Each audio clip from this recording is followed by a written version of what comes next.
Can I? No, Neil. Oh. For the love of crikey, Neil, we have to watch our budget. We're not rich anymore. We can't afford to spend our money on luxuries, just the essentials of life.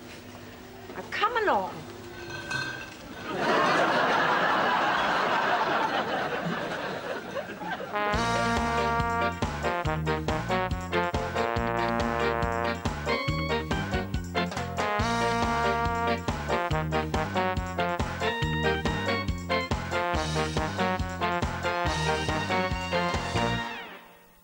Welcome back. Yeah, welcome back. Now, don't forget, you could win a lovely weekend break for two in the beautiful Loire Valley. All you've got to do is answer this question.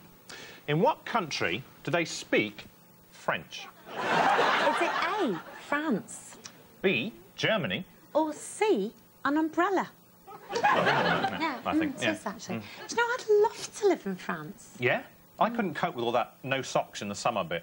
I know, I like that in a man. I think it's very European. Well, it might look cool, Jude, but where do you wipe your fingers when you finish your crisps, eh? No, it's true. It's a good point. The lads know what I mean, don't you? Lads, eh? Yeah? Not even listening. OK, now, the BBC's long-running programme Top Gear recently came to an end.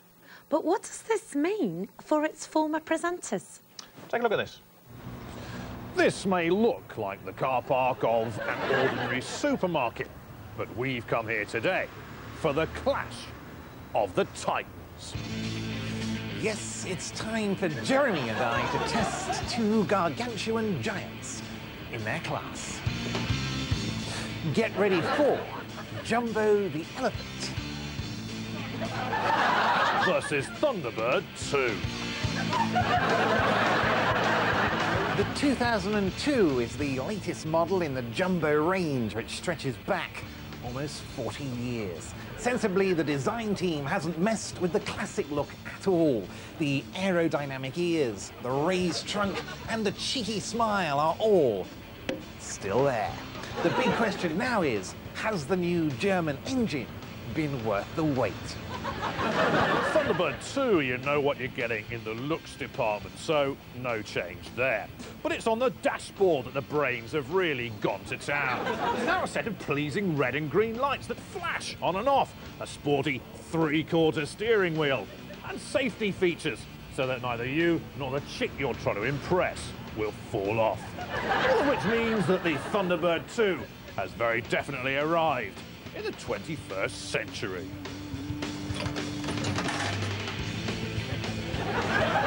Oh yes, the moment the coin drops satisfyingly into the slot, Jumbo eases into the familiar rocking action we all know and love.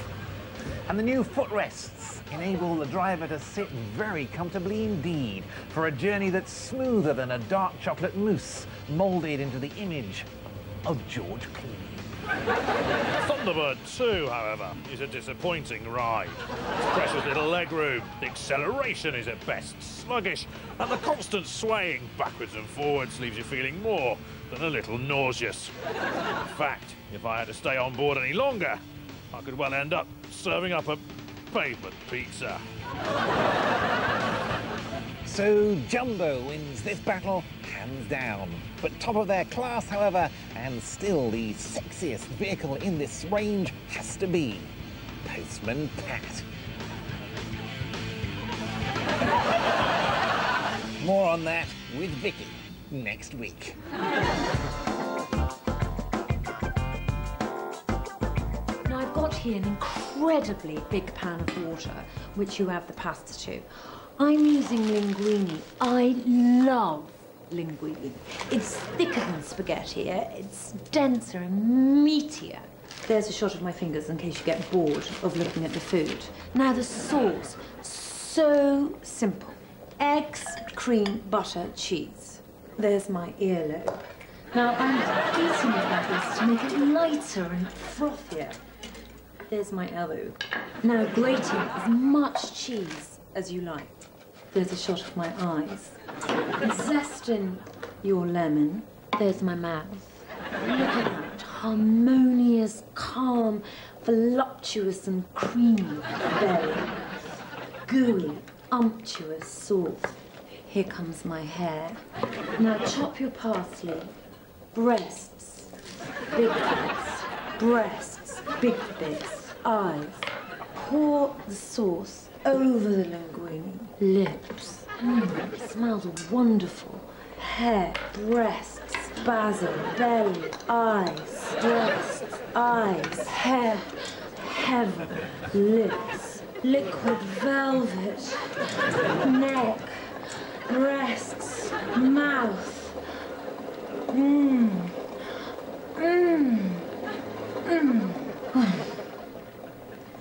Now, just how gorgeous is that? And you have to say it was a very adventurous second-half performance, wasn't it? Yes, well, we decided at half-time to throw a caution to the wind and... Caution. What? Caution, not a cushion. You can't throw caution.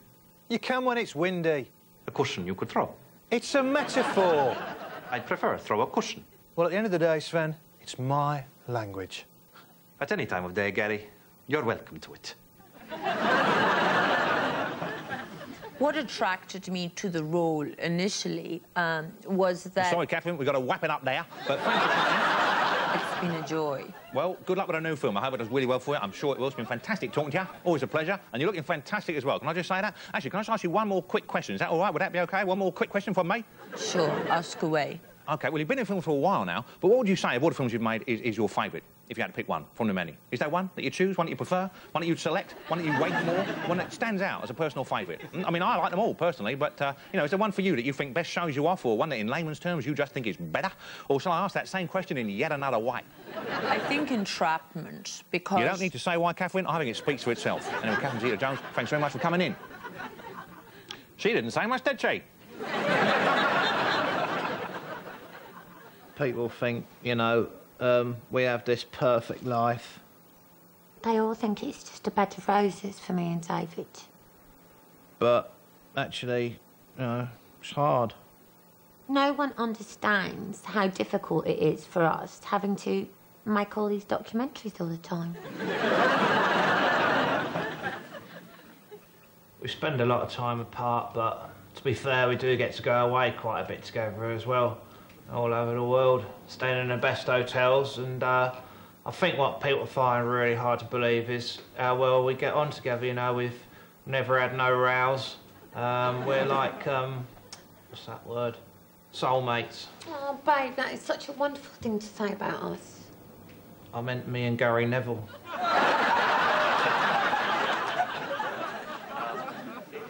What do you think of Tony Blair, then? Well, at first I was really quite impressed with him, but now I don't think he's as pretty as he was.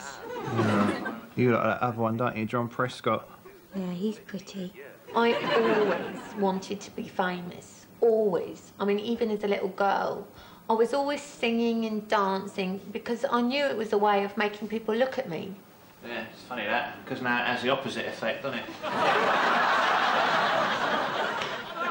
She's a funny-looking woman, though. Who? Marge Simpson. Oh, that hair is a disaster area. I quite like the blue. You'd have it shorter, though, wouldn't you? Yeah. She must get recognised everywhere she goes. Hair like that. Simeone did push him down, Jim, but... When David got sent off in the World Cup game, I remember I was watching it with my family and we was really gutted because I knew he'd be upset and he'd feel he'd let his country down. But we had no idea when he got back just how many times we'd be able to talk about it in documentaries. I mean, it's been really useful and we normally get a good 10 minutes out of it, don't we, babe? Yeah. He has to score here. He steps up. He scored! Oh, Beckham has scored for England, and you have to... He's really turned himself around, you know, and some people say he should be a Sir or a Knight, and some people say he should be David Beckham MEB, but I wouldn't want that because then people would think he worked for Manchester Electricity Board.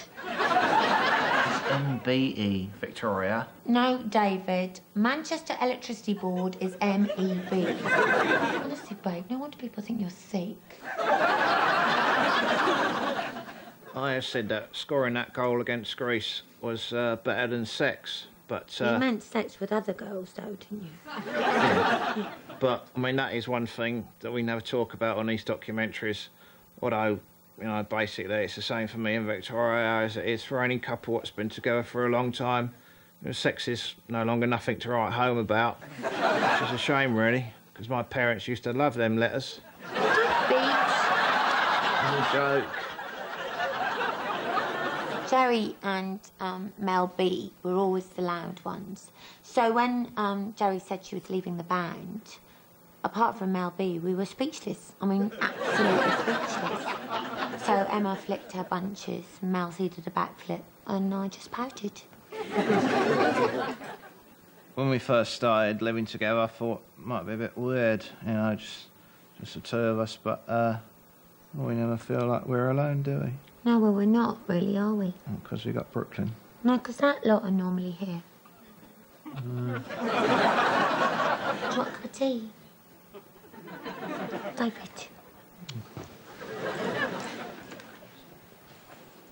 People go on and on about money, you know. You got £1 million from Hello Magazine for letting them do your wedding photographs and all that, but what all them people forget is that everything that we earn, you know, 20% goes to our agents, 40% goes in tax, so that's 60% of everything that we never see. So out of that $1 million, we only got like 400,000. And I think when you think of it like that, you know, it puts everything in perspective, really. Is there anything else on apart from silly football? Being David Beckham. Being Victoria Beckham. Being Brooklyn Beckham. When did he do that? Brooklyn!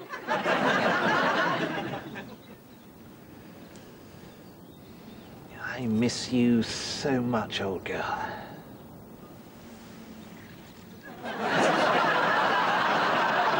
Well, Sven, thanks a lot. It's been great of you to talk to us just before such a big game. Not long to go now before kick-off, so better go and get your skates on.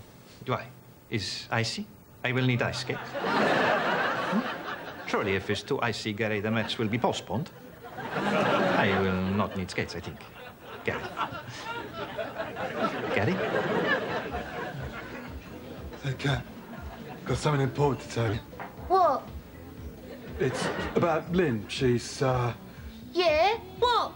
Tell me, what is it, Beppe? It's Lynn. She's, What? You're not getting this, are you? Not getting what? Why don't you just spit it out and tell me what's going on? No, I can't do that. See, what happens is, I try and tell you something, and then you interrupt me, so as you don't find out what it was I was going to tell you. Well, why don't I just let you tell me? You haven't been in a square that long, have you? I have something important to tell you. Not now, Patrick. I'm talking to Kat. See, it's not difficult. He's probably going to tell me that I'm having an affair and the husband's found out and I'm going to have to leave the square or something. But this way, I only hear the news, right, when everything's spiraled out of control and I can't do nothing about it. I know what he was going to tell you, and it is really urgent. Here, Mr. Truman, you want... No, Kat. I have something important to tell Pat. Pat. Not now, Patrick. I've got something important to tell Jim. Jim? See? I can't wait, Pat. I've got something important to tell Kat. Kat? Yeah? What is it? We can't have this. Jim, tell her she's barred. Kat? I'm sorry to have to tell you this, girl, but you're... Not now, Jim. I'm talking to Beppe.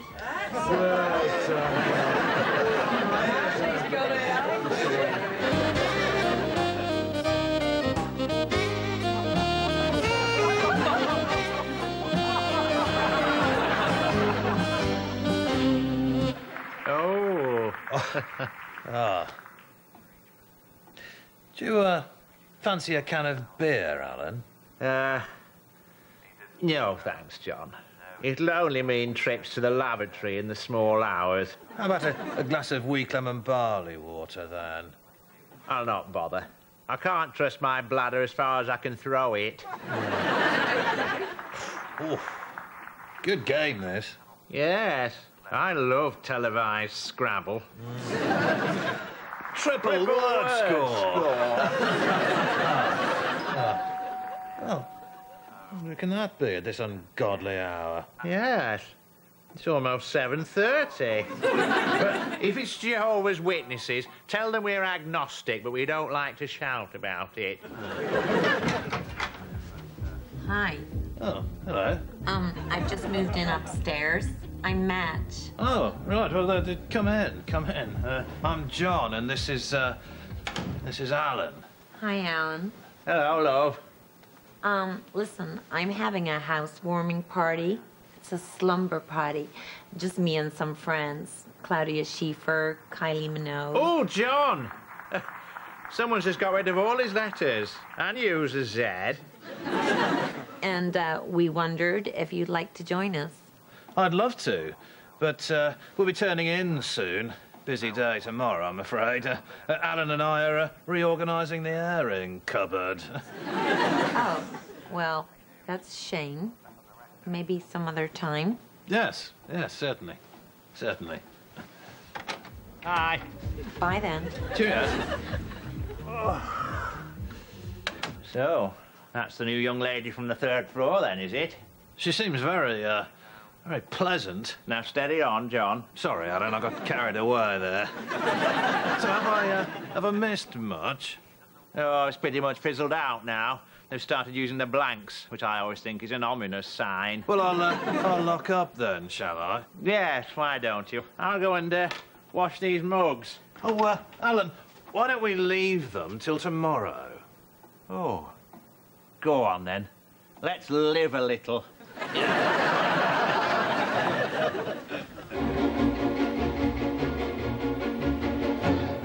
Who are you? What do you want? Take your hands off me. Just act normally and keep walking. What's this about? You have to help me. Please, trust me. Quick, in here. Now listen, I'm in trouble, deep trouble. I need you to be my wife just for 24 hours. Will you do that for me? Your wife? Are you serious? Shh! I can't tell you how important this is to me. If anybody asks you, you're my wife. You must agree. Talk about a whirlwind romance. Are you really in trouble? Yes. All right then, but just for 24 hours and then you're on your own. You're heaven sent. Right, now, I want all this stuff cleared up, the ironing done, and dinner on the table myself. I'm off down the pub. Here we are.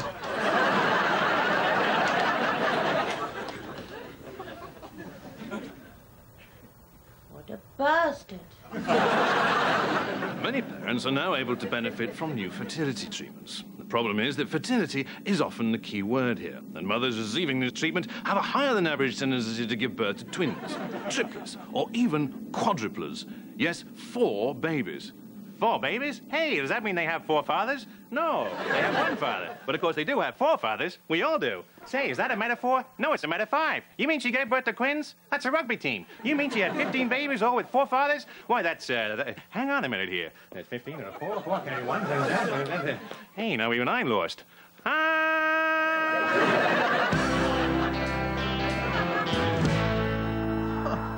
Hey, Phoebes, you have to see this. What is it? It's Frasier. They've only got John Malkovich playing a janitor. I hate it when sitcoms wheel in star names. Me too. And I'm sure Rachel's long-lost brother would agree. Shickety brickety. Yeah, I mean, golly, you know, it's pretty pathetic, really. Yeah. Oopsie daisies. Ew. I wonder what my new girlfriend Cher thinks.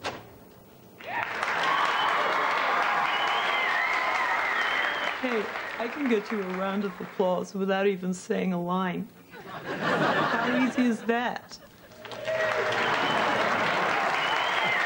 Yeah, like, totally. Excuse me? The boiler's all repaired. You took your time. Yeah, now get out.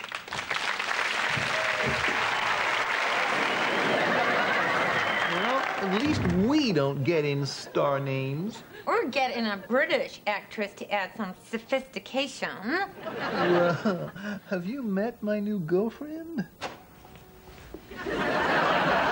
Catherine Zeta-Jones couldn't make it, so she asked me to stand in for her. The name's Pat. Hi, Pat. Can I interest either of you in a half share in a car lot? Thank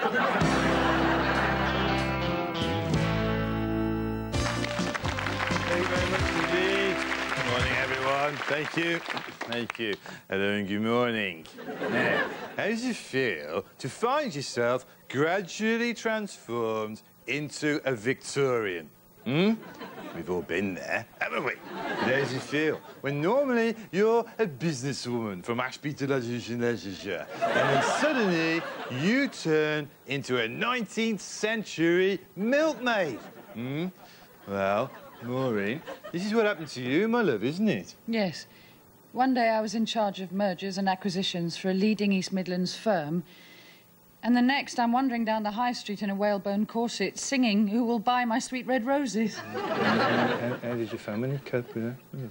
Well, at first they were amused. Well, you would be, really, wouldn't you? Hey, yeah. But then they all worried, didn't they? Yes. When I bought a steam train and shoved my kids up the chimney, my husband thought it was time to seek help. Yeah, all right. Well, thanks for that, Madonna. That's very brave of you. Now, Jason, you started to turn into a Victorian, didn't you? After a nasty bout of flu, my friend. That's right, yes. I went to bed on the Tuesday with a temperature of 103, and I woke up on the Wednesday with a handlebar moustache. That's very nice of you. But how did that make you feel? Well, at first we thought it was some kind of hormone problem, didn't we? But then later in the week, I felt compelled to go out and buy a frock coat. Well, it must cost you a fortune in clothes, all of you. Hey? Yeah? Gary? It's not just the clothes, Robert. Have you any idea how much a penny farthing costs? Can I just say, Robert, I think these Victorians have it easy. I've turned into a medieval peasant. Now, we've got no public transport, can barely read, and the food is rubbish. At least you get fresh air. Not when I'm standing downwind of my wife. And we've got plague. You've got rickets. Have you any idea how... All right, hang on. Right, now, let's not argue amongst ourselves now, please. Yeah, if you think you might be turning pre-industrial, don't worry. Doctors have begun to prescribe drugs, but be careful. Desmond, what happened to you, my friend?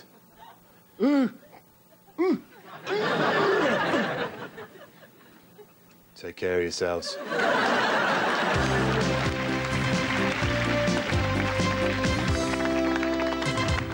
Hi, I'm Ruby Wax, and welcome to my new show, Ruby Tuesday, in which, and get this, I do things on a Tuesday. Okay, let's talk to these people. Hi. Oh, hello. What is your name? I'm Charlotte. Charlotte, that's nice. Because I once had a French poodle called Charlotte, and judging by your perm, you may have attended the same grooming parlor. I mean, what is that? A tribute to Deirdre from Coronation Street? Not that I watch it. There's usually something good on the other side. Me. Let's move on. You, what are you waiting for? 219. What is that? Some kind of code? Do I look like the Enigma machine? Bus, the 219. No. Excuse me. You say that like it's supposed to mean something to me. Do you think that I have set foot on public transport in the last 15 years? Because, like, my ass doesn't attract enough attention without chewing gum stuck to it. And I really want to sit next to a sweaty freak drinking cider out of a glove. Where do you get off, buddy? The post office. It's a rhetorical question. You, where are you going? To visit my son.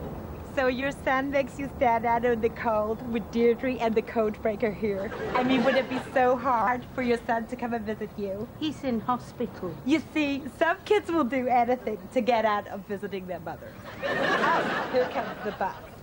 Taxi! Professor Winston, Groucho Marx. Professor Winston, Groucho Marx. Groucho Marx. Professor Winston, Groucho Marx. Professor Winston. Hey, now even I'm confused.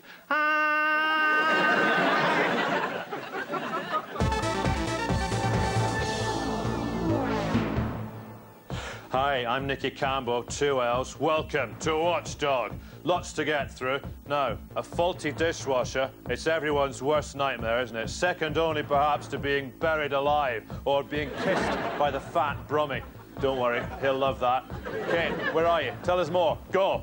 Thanks, Nicky. Well, we've had literally 2 emails from people whose dishwashers simply don't work. They just don't wash dishes in any meaningful way. I'm sorry, I promised myself I wouldn't do this. Faulty dishwashers, there you go. It's very upsetting, causes stress, causes family problems. It can spiral into divorce. It needs sorting.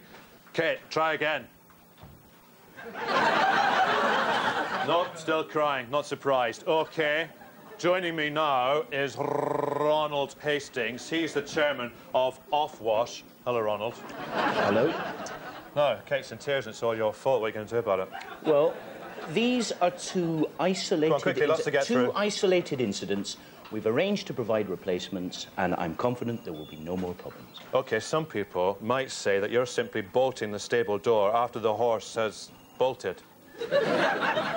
We regret any faults in our equipment, but it's impossible to avoid the occasional glitch. All right, but some people might say, if you can't make dishwashers that work, Ronald Hastings, you're no use to man nor beast, eh? Some people might say... But what, Ronald Hastings? What do you say? Well, I say... Too slow. Some people might say you're a big fat twit. Well, you're just insulting me now. No, I'm not saying you're a big fat twit. I'm just saying some people might. Just like some people might say you've got a big spotty behind. I do not. I didn't say you did. I'm just saying some people might. Like who? Well, I don't know. People who've seen your behind, maybe. Anything else? I asked the questions, all right? Sorry. No. Kate. Yes. No. Ronald Hastings, I put it to you. Some people might say, nice to see you, nice. Bruce Versailles?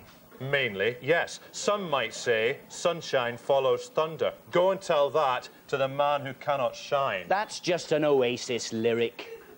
Some might say. OK. It's been great talking to you, Ronald Hastings. Thanks very much indeed for coming in. Kate, emails. Yes, lots on this, Nikki. John from Norwich says, I agree.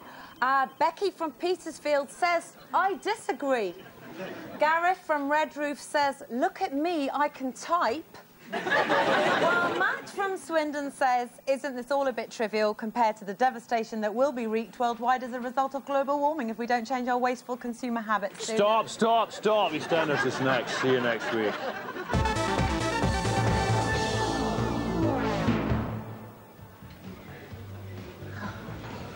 Pre-poured pint of unspecific, please, Peggy.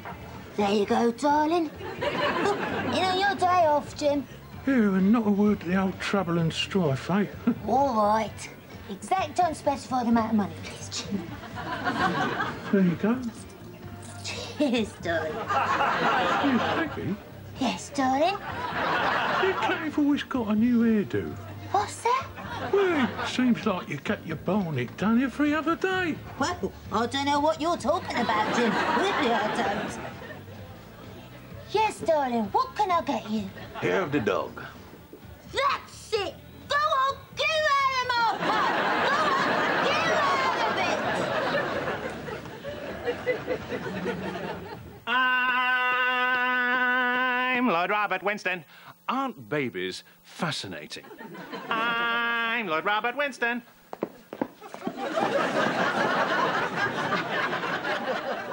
I mean, eyebrows were raised when you took the job, but the boot's on the other foot now, surely.